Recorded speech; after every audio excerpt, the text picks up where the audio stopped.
الحمد لله نحمده ونصلي ونسلم على رسوله الكريم وخاتم النبيين وعلى آله وأزواجه وأصحابه أجمعين. أما بعد فأعوذ بالله السميع العليم من الشيطان الرجيم. بسم الله الرحمن الرحيم.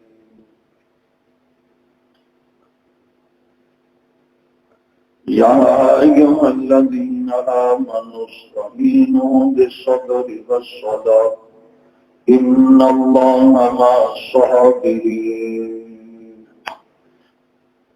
وقال الله تبارك وتعالى إن الذين قالوا ربنا الله ثم استقاموا وقال النبي صلى الله تعالى عليه وسلم المسلم أخو المسلم. وقال النبي صلى الله تعالى عليه وسلم عليكم بسنته وسنة الخلفاء الراشدين المهديين. صدق الله العظيم وصدق رسوله النبي الأمي الكريم ونحن على ذلك لمن الشاهدين والشاكرين والحمد لله رب العالمين. رب و شوق سے، محبت و اخلاص سے، جس کو جتنی آقا صلی اللہ تعالی علیہ وسلم سے عقیدت و محبت ہے، اتنے ذوق اور شوق سے بآواز بلند میرے ساتھ مل کر درود پاک پڑھیں. اللهم صل على محمد وعلى آل محمد كما صليت على إبراهيم وعلى آل إبراهيم إنك حميد مجيد. اللهم بارك على محمد وعلى آل محمد كما باركت على إبراهيم وعلى آل إبراهيم إنك حميد مجيد. فنا في الله کی تہ میں بقا کا راز مزمن ہے، جنہیں مرنا نہیں آتا انہیں جینا نہیں آتا. مصائب میں نہ گھبرانا یعنی مومن کی پہچان ہے. ستم ہنس کر جو سہ جہاں ہے وہی کامل مسلمان ہے. میرے واجب الاحترام سب کریم بزرگوں، عظیم نوجوان ساتھیوں، ربیع الثانی کی آج 25 تاریخ ہے اور تسلسل کے ساتھ مسلمانان عالم فلسطین کی موجودہ صورتحال پر بہت زیادہ پریشان ہے. اللہ ان مجاہدین کو جو اسرائیلی اور اس کے اتحادی کفار کے مقابلے میں برسر پیکار ہیں، اللہ ان کو استقامت نصیب فرمائے اور اللہ ان کو کامیابی کامرانی سے ہمکنار فرمائے. پروردگار عالم نے قرآن میں ذکر کیا ان الذین قالوا ربنا اللہ ثم استقاموا تتنزل علیہم الملائکۃ الا تخافوا ولا تحزنوا وابشروا بالجنۃ التي کنتم توعدون. جن لوگوں نے استقامت اختیار کی دین کے لیے اور انہوں نے مردانہ وار مقابلہ کیا کفار کا اور ہمیشہ دین کے چوکیدار علم بردار بنے رہے اور دین کے وفادار بنے رہے، کٹتے رہے لیکن ڈرتے رہے، استقامت کا مظاہرہ کرتے رہے، فرمایا ان پر فرشتے نازل ہوتے ہیں، انہیں کہتے ہیں کہ آپ غمگین نہ ہوں اور حزن و ملال نہ کریں، اللہ نے جن جنت کا وعدہ کیا ہے وہ یقیناً تم کو مل کر رہنی ہے۔ جس کا وعدہ ہو چکا وہ جنت کی خوشخبریاں ان کو دیتے۔ اللہ اکبر کبیرہ۔ تو اسلام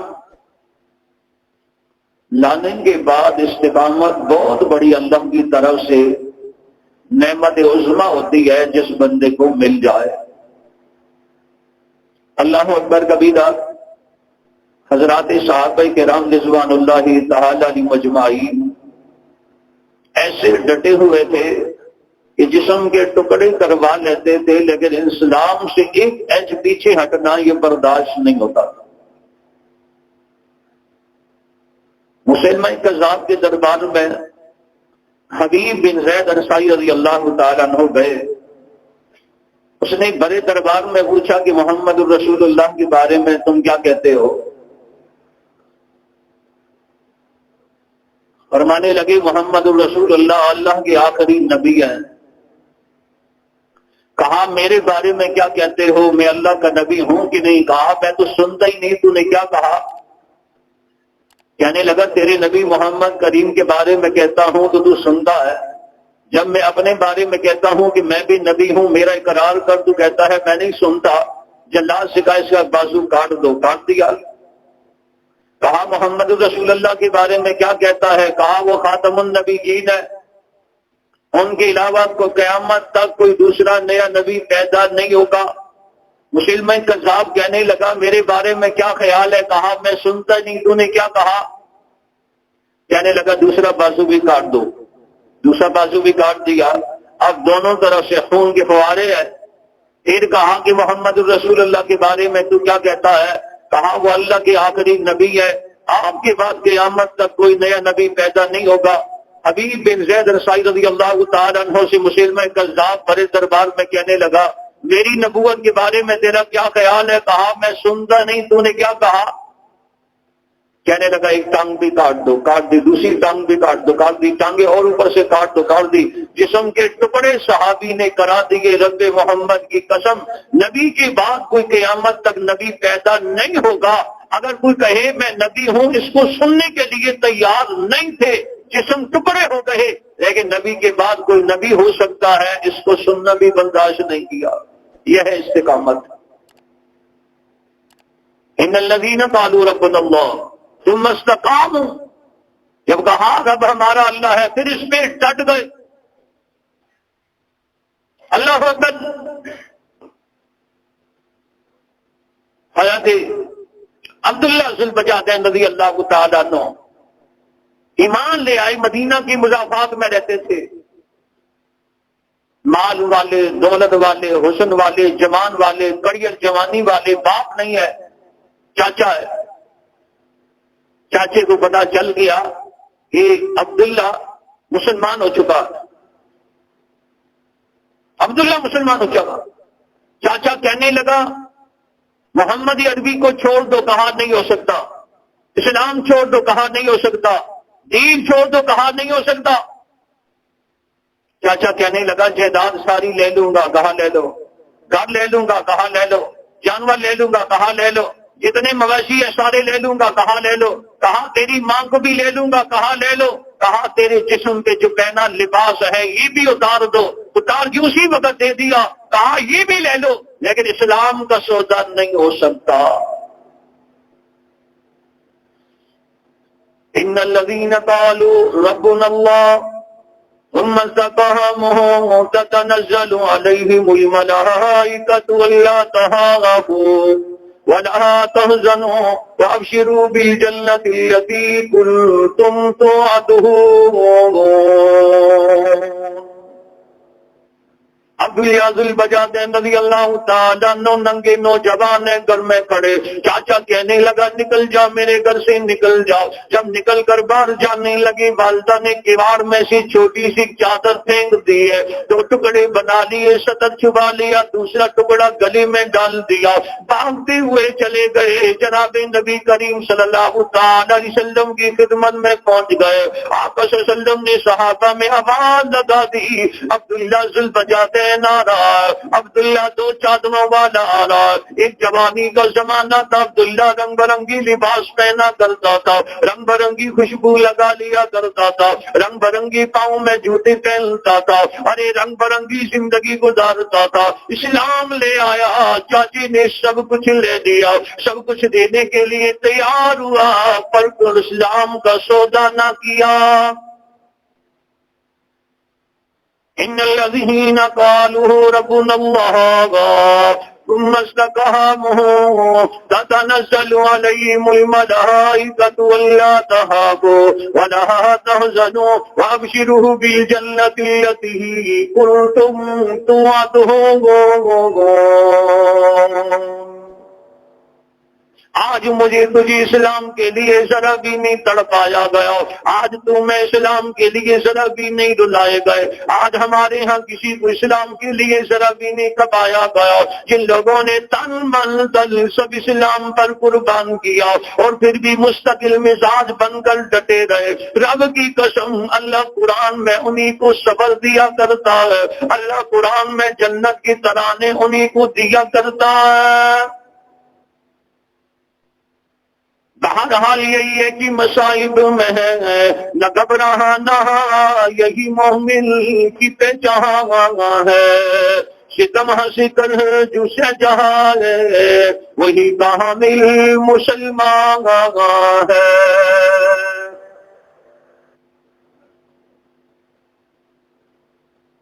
یہی عبداللہ ذوالبجادین رضی اللہ تعالیٰ عنہ اسلام کے لیے, دین کے لیے بڑی قربانی دی.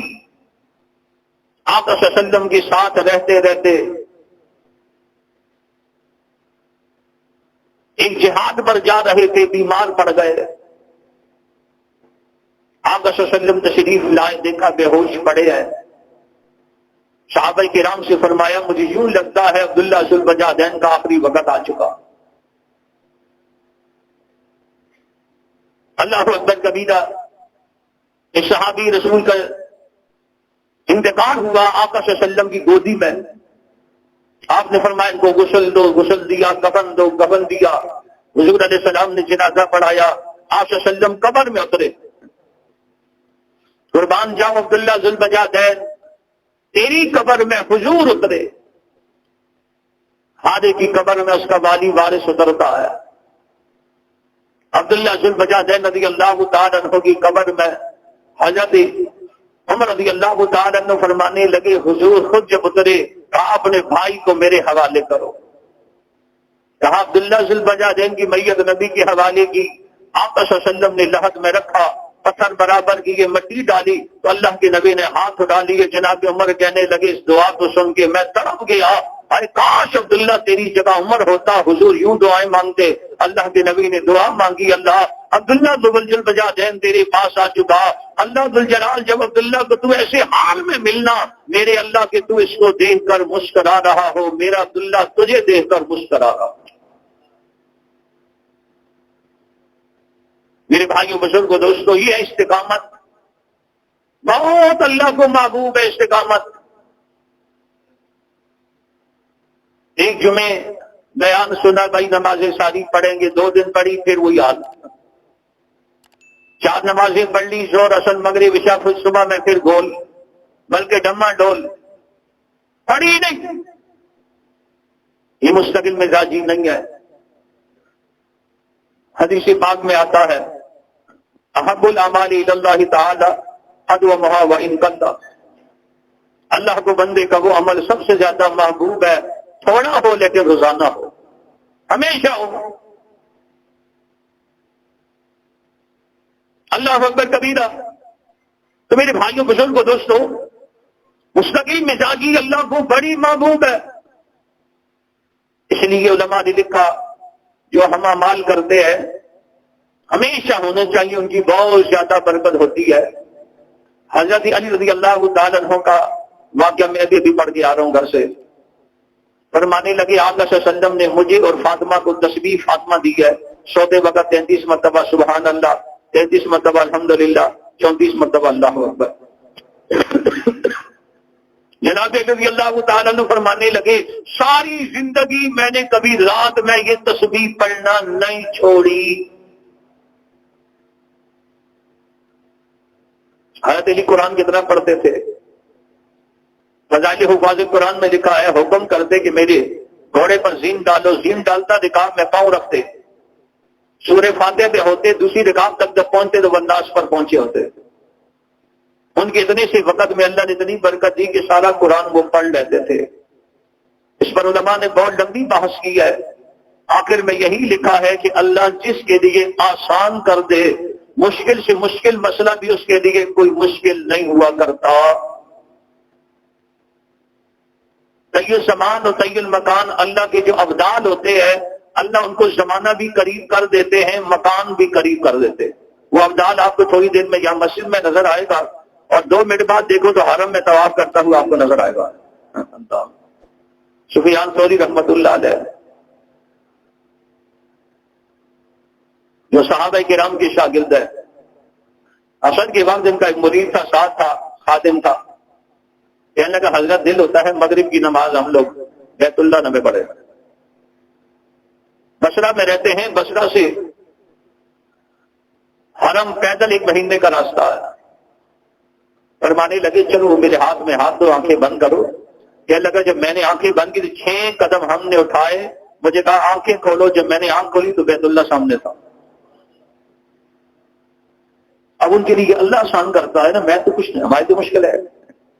ہاں جی، ان کے لیے اللہ آسان کرتا ہے۔ اللہ اکبر۔ جناب رضی اللہ تعالیٰ عنہ سے کسی نے پوچھا کہ جنگ صفین کی رات بھی آپ تسبیح نہیں بھولے؟ جنگ صفین جو لڑی گئی بہت مشکل مرحلہ تھا حضرت علی رضی اللہ تعالیٰ عنہ کے لیے، اور اس جنگ میں دونوں طرح سے جنگ بڑکانے والے سارے کے سارے وہ بلوائی لانتی تھے جنہوں نے حضرت عثمان ذو النورین کو شہید کیا تھا۔ اللہ اکبر۔ تو اس بندے سے کہنے لگے تیرا ناک خاک آلود ہو جائے، ہاں ہاں جنگ صفین کی رات بھی علی اپنے اس وظیفے کو نہیں بھولا۔ ہاں کتنے سارے لوگ ہیں گھر میں میت ہو جائے تو پورے پورے دن کی نمازیں بھول جاتے ہیں، حالانکہ میت بندے کو نمازیں یاد کرواتی ہے۔ ہاں اٹھی جب ہمیشہ یاد کراتی ہے موت بندے کو آخرت، لیکن گھر میں ہو جائے کتنے لوگوں کو نماز ہی بھول جاتی ہے۔ اللہ اکبر کبیرہ۔ لیکن جو اللہ والے ہوتے ہیں ان کو پتا ہے کہ اللہ کا یہ حق ہم نے ادا کرنا ہے، مستقل مزاج ہوتے ہیں استقامت والے۔ حضرت حسین رضی اللہ تعالیٰ عنہ میدان کربلا میں ہے، 10 محرم الحرام کا دن ہے، جمعے کا دن۔ دشمنوں سے کیا کہنے لگے آج کیا دن نے کہا جمعے کا، کون سا عاشورے کا؟ حضرت حسین روزے سے تھے، کہا ظالموں جمعے کی نماز پڑھنے دو۔ ہاں اللہ اکبر کبیرہ۔ نماز کی نیت کی، جب سجدے میں گئے تو ظالم آگے بڑھے اور حملہ کر کے سر تن سے جدا کر دیا۔ لیکن آج بھی اگر آپ تخیلات کی دنیا میں جا کر دیکھیں تو یوں لگتا ہے کہ میدان کربلا میں میرا حسین اب بھی سجدے میں سبحان ربی الاعلیٰ کی طرح نے گا۔ گردنیں کٹوا کر دکھلا گئے ہیں کربلا والے، کبھی بندے کے آگے جھک نہیں سکتے خدا والے۔ اور مستقل مزاجی اور استقامت بھی دیکھ لیجئے نا، یہ نہ مسجد میں ہے نہ مندر میں ہے، نہ بیت اللہ کی دیواروں کی سائے میں، نماز عشق ادا ہوتی ہی ہے تلواروں کی سائے میں۔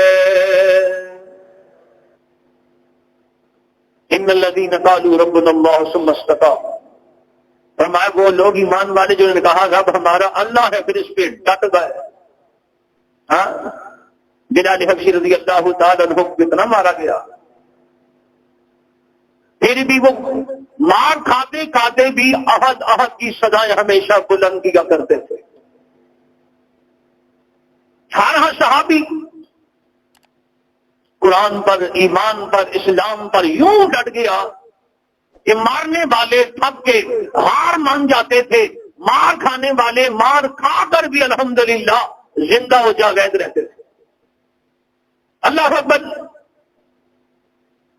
ایمان بھی ایسی ہے. فرعون نے جناب موسیٰ علیہ السلام کو دیکھا، یہ دربار میں آئے، دربان میں ہاتھ ڈالا، جب نکالا تو ایسے چمک رہا تھا جیسے چاند اور سورج چمکتا، پھر اس کی روشنی پڑ رہی. چونکہ وہ زمانہ جادو کا تھا، اپنی عصا زمین پہ یوں پھینکی، اژدہا بن گیا. فرعون کے ساتھ جو سردار تھے نا قوم کے، یہ جو اسمبلی میں وزیر اعظم صدر کے آس پاس بدماش بیٹھے ہوتے ہیں نا، جو زنا کے اڈے چلاتے ہیں، جو ہیرون کے اڈے چلاتے ہیں، جو منشیات کے اڈے چلاتے ہیں، جو شراب کے اڈے چلاتے ہیں، جو اس رشوت کے اڈے چلاتے ہیں، اور جو سارے ملک کے اندر فرقہ پرستی کے سارے اڈے چلاتے ہیں، یہ سارے خناس چاروں طرف بیٹھے ہوتے، اصل آگ لگانے والے کے ہوتے، پھونکی کے مارتے ہیں. فرعون کے ساتھ بھی جو سردار تھے نا قوم کے، کہنے لگے لگتا ہے یہ جادوگر ہے. فرعون کہنے لگا مجھے بھی لگتا ہے جادوگر ہے، یہ جادو کے ذریعے مجھے اور تم کو یہاں سے نکالنا چاہتا. ہاں، جیسے ہمارے پاکستان کی ساری ایجنسیاں اور ساری ہماری پاکستان کے بڑے بڑے لوگ وہ یہ سمجھتے ہیں کہ اگر ملا اقتدار پر آئے گا یہ ہم کو نکالے گا، ملا اقتدار پر آئے گا تو یہ تمہیں نکالے گا نہیں، تمہیں اسلام میں ایسے داخل کرے گا کہ تیری نسلیں بھی مسلمان پیدا ہوں گی انشاءاللہ. ہاں، یہ نکالتے نہیں ہیں. اللہ اکبر. وہ سمجھا یہ جادوگر ہے. جادوگروں کو بلایا موسیٰ علیہ السلام کے مقابلے میں اور ان سے کہا موسیٰ کا مقابلہ کرو. 16 لاکھ فرعون کی فوج تھی. اتنی فوج میرے خیال میں کسی ملک کی نہیں ہے. اور فرعون جو محل بنایا تھا آج بھی مصر میں اسی طرح ہی ہے، اس کا محل جا کے دیکھو. 400 سال اس کی عمر تھی. کتنی؟ 400 سال. اللہ اکبر. جادوگروں کو بلایا. جادوگروں نے کہا اگر ہم جیت گئے، کہا تم میرے وزیر مشیر بنو گے، میرے قریبی بندے بنو گے جیت گئے تو. موسیٰ علیہ السلام کے مقابلے میں موسیٰ علیہ السلام اکیلے اور 7 بھائی ہارون علیہ السلام کھڑے، 2 پیغمبر. اسلام یہ ہے، مستقل مزاجی یہ ہے. ان الذین قالوا ربنا اللہ ثم استقاموا، کہ ڈٹ گئے. تو سوچو 16 لاکھ سے اس کی فوج دی، عوام کتنی ہوگی، اور اس کے دربار کا قد و فر کتنا ہوگا. روب دبدبا فرعون کا کتنا تھا، ذرا سی بات پہ سر قلم کر دیتا تھا. موسیٰ علیہ السلام ڈٹ کے کھڑے ہیں. تو سارے جادوگر آئے موسیٰ علیہ السلام سے کہنے لگے پہلے آپ اپنا کرتب دکھائیں گے یا ہم دکھائیں. قرآن کہتا ہے یہاں انہوں نے موسیٰ علیہ السلام کا ادب کیا. کیا کیا؟ ادب کیا. ادب کیا. اس ادب کے بدلے میں بعد میں اللہ نے ان کو اسلام دے دیا. ہم اور اس ادب کہ پہلے آپ یا ہم. کیونکہ فرعون نے ان کو کہا تھا کھلایا پلایا سب کچھ کیا تھا، کہتے نا ہم لوگ سب کچھ کریں گے، نہیں چھوڑیں گے. بڑی پھڑے مارتے ہیں نا جیسے مقابلے میں لوگ کرتے ہیں. اللہ اکبر. موسیٰ علیہ السلام نے کہا نہیں پہلے تم. جب انہوں نے رسیوں کو بل دیا اور میدان میں یوں پھینکا اور سارے میدان میں نظر بندی کی، تب ان کو سامنے نظر آ رہی ہیں رسیاں. رسی کو بل دے دو اور اس کو پھینکو تو جب تک رسی میں بل ہوتے ہیں وہ ہلتی رہتی ہے. جب اس میں بل ختم ہو جاتے ہیں رک جاتی ہے. بڑی بڑی لاٹھیاں پھینکی، وہ اژدہا سانپ بن گئے سارے. موسیٰ علیہ السلام قرآن کہتا ہے خوف محسوس کرنے لگے، ڈر گئے. مفسرین لکھا اس سے نہیں ڈرے کہ وہ سانپ پڑے ہیں. موسیٰ علیہ السلام اس بات پہ ڈر گئے کہ انہوں نے بھی سانپ بنائے ہیں، میری لاٹھی بھی سانپ بنے گی تو دیکھنے والوں کو جھوٹ اور سچ میں مغالطہ ہو جائے گا. موجزے میں اور نظر بندی میں فرق محسوس نہیں کر سکیں گے، اس لیے کہ سانپ وہ بھی ہے، سانپ یہ بھی ہے. لیکن اگلی بات موسیٰ علیہ السلام کو نہیں پتا تھی. اللہ نے فرمایا میرے منہ سے ہی اپنی عصا پھینکو. جیسی عصا زمین پہ پھینکی اژدہا بنا، اور ان کی رسی کے بنے سانپ جتنے تھے، لاٹھی کے بنے سانپ جتنے تھے، یہ سارا اژدہا رڑم کر کے سارے کھا گیا۔ کہتے ہیں تفسیر کبیر میں کہ جب اسلام نے اژدہا نے منہ اٹھا کر فرعون کو دیکھا تو کانپ رہا تھا، او بالکل کہا موسیٰ جلدی پکڑنا اس کو۔ موسیٰ علیہ السلام اللہ کی جلیل القدر پیغمبر تھے، مگر نہ بولتے سانپ کو، پہلے اس خناس کو پکڑ کر پتہ چلے۔ اللہ اکبر، سارے سانپ جب وہ کھا گیا نا، موسیٰ علیہ السلام سے اللہ نے کہا اپنے اژدہا کو پکڑو، جو ہاتھ رکھا تمہاری لاٹھی بن گئی۔ اب فن والا فن والے کو پہچانتا ہے بشا، مداری کو، کھلاڑی کو، استاد کو پہچانتا ہے۔ سارے جادوگر سمجھ گئے کہ موسیٰ جادوگر نہیں پیغمبر ہے، سجدے میں گر گئے۔ کہا ایمان لائے حضرت ہارون اور موسیٰ علیہ السلام کے رب پر۔ فرعون نے کہا میری اجازت بغیر ایمان لے آئے؟ کہا ہاں۔ کہا کیوں؟ کہا جادو کا جو سانپ ہوتا ہے وہ کاٹتا نہیں ہے، جادو کا جو سانپ ہوتا ہے وہ دوڑتا نہیں ہے، جادو کا سانپ کسی کو ڈستا نہیں ہے۔ موسیٰ علیہ السلام کی لاٹھی سے جو اژدہا بنا، ہماری رسیوں کے سارے سانپ کھا گیا، ہاتھ لگایا دوبارے لاٹھی بن گئی، تو وہ سانپ کدھر گئے؟ اسے پتہ چلتا ہے یہ نظر بندی نہیں، یہ جادو نہیں، یہ اللہ کے نبی ہیں، یہ معجزہ ہے، اس لیے ہم ایمان لے آئے۔ اللہ اکبر کبیرہ۔ اور پھر انہوں نے کیا کہا؟ میری اجازت بغیر ایمان لائے۔ وہ سیاسی تو بڑا تھا نا، جیسے ہمارے سیاسی ہوتے ہیں خناس قسم کے سارے مداری کھلاڑی، وہ بھی بڑا کھلاڑی تھا۔ کہنے لگا ہاں میں اب سمجھ گیا، موسیٰ تمہارا استاد ہے، تم اس کے شاگرد ہو، چل۔ اللہ اکبر کبیر۔ اب کے فرعون لانتی کہنے لگا موسیٰ کلیم اللہ پر ایمان لانے والوں اور جادوگروں میں تمہیں ایسی سزا دوں گا ساری دنیا یاد کرے گی۔ جادوگر کہنے لگے ہم ایسا صبر کریں گے ساری دنیا ہمارے ترانے اللہ کے قرآن میں پڑھے گی۔ کہنے لگا میں ابھی تمہارے ارجل برجل ہاتھ پاؤں کاٹ دوں گا۔ حکم دیا دایاں بازو بایاں پاؤں کاٹ دو، سب کے کاٹ دیے گئے۔ کہنے لگا ان کو کھجوروں کے تنوں پر سولیاں دے دو، سولیاں دینے لگے۔ کہنے لگا فرعون کہنے لگا ایمان سے بات آ جاؤ۔ جادوگر کہنے لگے رب کی قسم میں ایک منٹ کے لیے بھی پیچھے نہیں آ سکتے، ہم موسیٰ کلیم اللہ پر ایمان لا چکے، ہمیں یقین ہے ہم سے جو گناہ ہوئے سابقہ زندگی میں اللہ معاف کر دے گا۔ ان الذين قالوا ربنا الله ثم استقاموا تتنزل عليهم الملائكة الا تخافوا ولا تحزنوا وابشروا بالجنة التي كنتم توعدون۔ یہ ہے ایمان۔ ہاں جی، ایمان لانے کے بعد ڈٹ جانا۔ اللہ اکبر کبیرہ۔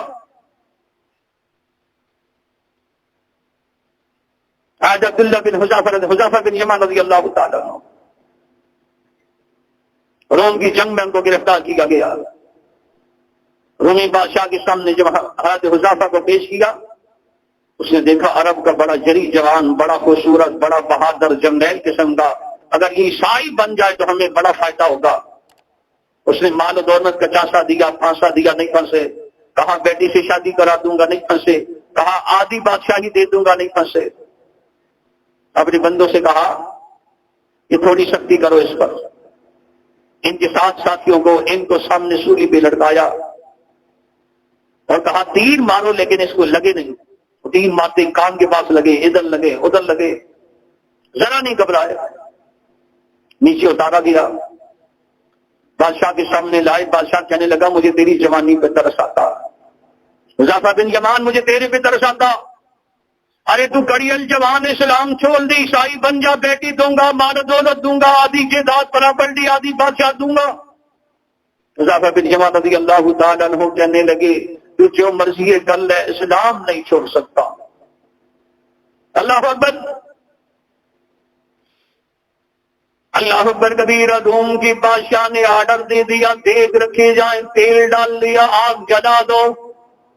حذیفہ بن یمان رضی اللہ تعالیٰ عنہ کی ساتھی کو لایا گیا، کپڑے اتار کر تیل کے اندر ڈال دیا، یہ جوان بھی دیکھنے لگے ہیں، ہڈیوں سے گوشت ہٹ کے جب بالکل بن گیا ہے، حضرت حذیفہ بن یمان رضی اللہ تعالیٰ عنہ کی آنکھوں میں آنسو آ گئے ہیں، آنکھیں ڈب ڈبا گئی ہیں، رونے لگے ہیں۔ بادشاہ کو اطلاع دی گئی کہ وہ جرنیل تو رونے لگا، واپس لے آؤ۔ سمجھ گئے ممکن ہے میری رشوت کام کر گئی، سمجھا کہ میرا داؤ کام کر گیا، سمجھا میری تدبیر کام کر گئی ہے۔ حذیفہ بن یمان رضی اللہ تعالیٰ عنہ سے کہنے لگا تیرے ساتھی کو ہم نے جلا کر بھون کے پکوڑا بنا دیا، ارے تو مجھے اپنی جان بچا سکتا ہے، ارے میں تمہیں اپنی رعیت میں شامل کر کے بیٹی کی شادی بھی کرا دوں گا، مال و دولت سے تیرا گھر بھر کے رکھ دوں گا، آدھی بادشاہ تیرے حوالے کر دوں گا۔ حذیفہ بن یمان رضی اللہ تعالیٰ عنہ کہنے لگے جو مرضی ہے کر لے، پر میں اسلام سے پیچھے ہٹنے والا نہیں ہوں۔ فرمانے لگے بندہ کہنے لگا پھر تیری آنکھوں میں آنسو کیوں آ گئے،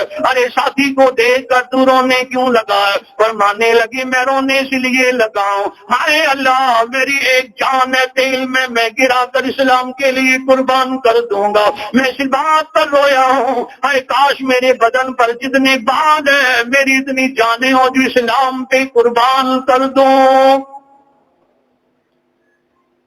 حالات کے قدموں میں قلندر نہیں گرتا، ٹوٹے جو ستارہ تو زمین پہ نہیں گرتا، بڑے شوق سے دریا گرتے ہیں سمندر میں، پر کبھی سمندر دریا میں نہیں گرتا۔ یہ اللہ والے آج فلسطین کا حماس اور القسام کا مجاہد بھی ساری دنیا کی کفر طاقتیں اور ساری دنیا کی مسلمان جو بظاہر اس کے ہمدرد بنے ساتھ دینے کے لیے تیار نہیں، خاموش بیٹھ کر کفریہ طاقتوں کی حمایت کرنے والے مسلمان کل قیامت کے دن اللہ کے دربار میں جب تم سے سوال ہوگا، اللہ کے اس سوال پر انشاءاللہ جامع مسجد طیبہ کا حق نوازی تمہارے خلاف گواہ بھی ہوگا۔ کتنی لمبی زندگی پاؤ گے ظالموں؟ بٹو جو کہتا تھا میری کرسی بڑی مضبوط ہے کدھر گئی؟ بے نظیر کدھر گئی؟ میاں کی میاں صاحب کدھر گئے؟ بیوی کدھر گئی؟ خود کہاں جانے والا؟ زرداری مداری کدھر گیا؟ دوسرا کھلاڑی کدھر گیا؟ کل نفس ذائقۃ الموت۔ ہاں اس مرد کلندر کا کاش تم نے یہ قول پڑھا ہوتا، کہیں سکول میں داخل تو ہوئے ہوتے نا، کہ پڑھا ہوتا۔ ہاں کہ شیر کی ایک دن کی زندگی، ہاں شیر کی ایک دن کی زندگی گیدڑ کی 100 سالہ زندگی سے بہتر ہے۔ اللہ اکبر۔ آج فلسطین کی ماں بہن بچی اور چھوٹے چھوٹے معصوم بچے جو ایسے ہاتھ پکڑ کے عربی میں کہتے ہیں اے مسلمانوں ہم تمہاری شکایت اللہ سے کریں گے، ہم تمہاری شکایت حضور کے سامنے کریں گے۔ وہ بیت المقدس ان کا نہیں، بیت المقدس میرا تیرا بھی ہے۔ وہ اس کے دفاع کے لیے پہلے دن سے آج تک لڑ رہی ہے، اور دنیا کا سارا کفر ان پر ٹوٹ پڑا، ایک مسلمان ملک بھی ان کا ساتھ دینے کے لیے تیار نہیں۔ لیکن ان الذین قالوا ربنا اللہ ثم استقاموا، جس نے کہا رب ہمارا اللہ ہے، اس پہ پھر ڈٹ گئے، اللہ ایسوں کو پھر کامیاب بھی کیا کرتا۔ اللہ اکبر کبیرہ۔ اس لیے میرے بھائیوں بزرگوں دوستوں، پہلے بھی ذکر کیا، اب بھی اللہ سے مانگا کرو۔ میں اور تو رو سکتے، میں اور تو ان کے لیے کوئی پیسہ بھیجنا ہو اپنی توفیق سے بڑھ کر دے سکتے۔ ہاں اللہ کے دربار میں 2 رکعت صلاۃ حاجت پڑھ کے تہجد میں اٹھ کر اللہ سے دعائیں مانگ سکتے ہیں، اللہ فلسطین کے مجاہدین کو ساری اسرائیل پر قبضہ نصیب فرما، آمین بولو۔ اب آپ بولو گے مولوی صاحب فلسطینیوں کے پاس تو کچھ بھی نہیں ہے، ایسے ہی لگ رہا ہے نا، لیکن جس کا اللہ ہو اس کو کسی کی ضرورت نہیں۔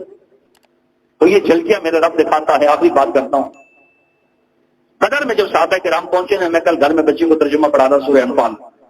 بدر میں جب آقا صلی اللہ علیہ وسلم آئے تو آپ صلی اللہ علیہ وسلم صحابہ ابو سفیان کا قافلہ لوٹنے آئے تھے، قافلے کے ساتھ 40 بندے تھے اور یہ 313 تھے۔ ان کو ہم نے قافلہ لوٹنا ہے، تجارتی قافلہ ہے، اس میں اونٹ ہیں، گھوڑے ہیں، خچر ہے، سامان ہے، بس لڑائی تو ہونی نہیں ہے۔ آدھے وقت 6-7 تلواریں اٹھا لی، ڈنڈے سوٹے اٹھا لیے، چل پڑے۔ ابو سفیان بڑا ہوشیار تھا، اس کو یہ بات دل میں آ گئی کہ محمد کریم ہمارا قافلہ لوٹیں گے، اب کیا کریں؟ اس نے 2 بندے بھیجے، انہوں نے بدر کنویں پہ آتے جاتے یہ قافلے والے رکتے تھے، وہاں پانی پیتے، سستاتے، جمع کرتے تھے جیسے گاؤں میں لوگ کرتے ہیں، پڑاؤ ڈالتے۔ آپ نے 2 جاسوس بھیجے گھوڑے پر، بدر کے کنویں پہ جا کر پتہ کرو کہ مدینے سے کوئی لوگ ہمارا پیچھے کرنے تو نہیں آئے۔ اس کے 2 بندے آئے، وہاں دوڑتے تھی، ان سے پوچھا یہاں کوئی بندے آئے تھے؟ کہا کہا اس طرف سے۔ ان کے ساتھ کیا تھا؟ اونٹنی تھی۔ کہا کہاں بٹھائی تھی؟ کہا یہاں بٹھائی تھی۔ کہا اچھا۔ ان میں سے ایک گیا، اونٹنی کی مہنگی اٹھائی، توڑی، سونگی نہ، کہا پاک ہوئے۔ کہا کیوں؟ کہا اس میں سے بو مدینے کی گھڑی کی آ رہی ہے۔ اتنے تیز تھے۔ آج ہمارا ڈاکٹر صاحب 100 ایکس رے کرنے کے بعد کہتا ہے ہاں اس کو نمونیا ہوا ہے۔ گھٹنی کے بچے، اس کا نمونیا تو بٹوے تک نکال دیا تم نے۔ 16 تو بچارے سے ٹیسٹ کروا لیا، اب پتا چلا وہ کیسے تھے یار۔ اس مہنگی کو توڑا نا، کہا بس بھاگو۔ ابو سفیان نے اپنا قافلہ سمندر کے کنارے نکال دیا، انہیں گھڑ والے کو بھیجا جاؤ بھاگو۔ اور ابو جان سے کہا تمہارا قافلہ لوٹ رہا ہے۔ مکہ پہنچے، کہا تمہارا قافلہ لوٹ رہا ہے۔ اب جس کا قافلے میں مال لگا تھا، پیسہ لگا تھا، وہ گھوڑوں پہ بیٹھ کر سارے لوہے میں ڈوب کر اسلحہ نیزہ سب کچھ لے کر بدر پہ پہنچ گئے۔ اب صحابہ کرام تو لوٹنے آئے تھے قافلہ، لیکن وہ تو نکل گیا۔ اب یہ سامنے کافر بیٹھے تھے، کتنے 1000 لوہے میں ڈوبے ہوئے۔ اب یہاں صحابہ کرام کی حالت اب بدل گئی نا، کہاں 6 7 8 تلواریں اور کہاں لوہے میں کھڑے ہوئے بندے، سارے نیزے، بھالے، تیر، کمان، سب کچھ۔ اللہ نے فرمایا میرے پاک پیغمبر، میں نے 2 چیزوں میں سے ایک کا وعدہ کیا ہے، ایک تمہیں دوں گا، یا قافلہ دوں گا یا ان کو مروا کے دوں گا۔ قافلہ تم لے دے تو بہادری نہیں ہے، لیکن اگر ان کو مروا کے تمہیں دے دوں تو ساری دنیا میں قیامت تک بہادری کی مثال قائم ہو جائے گی۔ آپ صلی اللہ علیہ وسلم نے صحابہ سے فرمایا بتاؤ کیا کرنا ہے؟ میرے دادا رضی اللہ تعالیٰ کھڑے، بکر صدیق، جناب عمر، انصار میں سے، مہاجرین میں سے زبردست تقریریں کی، یا رسول اللہ ہو نہیں سکتا، ہم پیچھے ہٹیں، آپ ہمیں حکم دو، ہم سمندر میں چھلانگ لگانے کو تیار ہے یا رسول اللہ۔ فرمایا ٹھیک ہے، پھر صفیں بناؤ۔ صفیں بنائی۔ آپ صلی اللہ علیہ وسلم نے 2 بچے دیکھے، 9 سال کا 10 سال کا، معاذ اور معوذ۔ کہا یہ 10 سال والا قبول ہے بڑا، 9 سال والے سے تو واپس چلا گیا۔ کہا نہیں یا رسول اللہ، میں نے آپ کو تفصیلی واقعہ سنایا پچھلے جمعے، مجھے اگر آپ نے نظروں سے گرا دیا، مجھے والدہ کہے گی اس میں جوہر تھا تو ایسی کھا گیا۔ بھائی کے ساتھ کشتی کر کے مقابلہ جیت کے مقابلے میں پہنچ گیا۔ اب بدر کا مال کا ہے، جہاں صحابہ کرام کو جگہ ملی وہاں پانی بھی نہیں ہے، جو تھوڑا بہت پاس پانی تھا مشکیزوں میں چھوٹی سی جگہ بنا کر وہاں اسٹاک کر دیا۔ اب جہاں صحابہ کرام تھے وہاں زمین ریتلی تھی، پاؤں پھسلتا ریت میں، اور جہاں کفار نے قبضہ کیا پانی بھی ان کے پاس، اور جو جگہ تھی مضبوط تھی۔ رات کو اللہ کے نبی نے دعائیں مانگی، بہت اللہ کے سامنے روتے رہے، اتنے روئے کہ آپ صلی اللہ علیہ وسلم کی کملی مبارک بار بار نیچے گر جاتی، اور بکر صدیق قریب آئی، یا رسول اللہ اب تو اللہ نے آپ کی دعا قبول کر لی، وہ دیکھو اللہ کی مدد آ گئی، وہ دیکھو۔ اللہ نے فرمایا میں 1000 گھوڑے بھیجوں گا فرشتوں کے ساتھ تیری مدد کے لیے۔ تفسیر بغوی میں، طبری میں، تفسیر کبیر میں ہے کہ وہ 1000 جو گھوڑے آئے تھے ان کے سروں پر پیلی پگڑیاں تھیں جو مفتی محمود صاحب باندھتے تھے، مولانا فضل الرحمان صاحب باندھتے ہیں، مولانا عبد الغفور حیدری باندھتے ہیں، مولانا خالد محمود سمر باندھتے ہیں، مولانا راشد محمود سمر باندھتے، پیلی پگڑیاں تھیں ان کے سر پر، اور وہ گھوڑے بادلوں سے حاجی قطار اندر نیچے اترے، اللہ کے نبی کی مدد کے لیے آئے۔ اللہ اکبر کبیرہ، ادھر 1000 کا لشکر، یہاں 313 لہتے، پاس بھی کچھ نہیں۔ فرمایا صحابہ اللہ کا نام لے کر نعرہ تکبیر بلند کر کے دشمنوں پہ چڑھ جاؤ۔ پہلے ایک کا مقابلہ ہوا، پھر جب صحابہ ان پہ چل دوڑے، اللہ کے نبی نے مٹی اٹھائی اور شاہد الوجوہ پا کے یوں پھینکی، اللہ کے نبی نے اللہ اکبر، ساری کفار کی آنکھوں میں مٹی پہنچ گئی، وہ آنکھیں ملتے رہ گئے۔ بلال سب کو ہاتھوں سے باندھتا ہوا سیدھا قید خانے میں لے کر جوان لگوا گیا، 70 باندھ دیے، 70 مار دیے۔ اللہ اکبر کبیرہ، ان الذین قالوا ربنا اللہ ثم استقاموا تتنزل علیہم الملائکہ، اب اللہ کی فرشتے ان پر آتے ہیں مدد کے لیے۔ انشاءاللہ ہمیں امید ہے میرا رب سب سے قوی ہے، اللہ کی ذات عزیز ہے، اللہ کی ذات قادر کریم ہے، اللہ کی ذات سب کچھ کر سکتی ہے، لیکن ہم اللہ کے سامنے ذرا رو کر اپنے ان بھائیوں کے لیے دعا مانگا کریں، اللہ ان کو فتح نصرت نصیب فرمائے، اللہ جتنے شہداء ہیں ان کی شہادت قبول فرمائے، ان کے خون کے تو خیر سکتی اللہ سارے اسرائیل اور اس کے اتحادیوں کے اللہ بنجرے فخرے فرمائے، اللہ ان کے خون کو خاک آلود فرمائے، اور اللہ ہمیں فلسطین کی فتح مبین کی خوشخبری دیکھنا نصیب فرمائے۔ وصلی اللہ تعالی علی حبیبی محمد وعلی آلہ وصحبہ اجمعین برحمتک یا ارحم الراحمین۔ سنت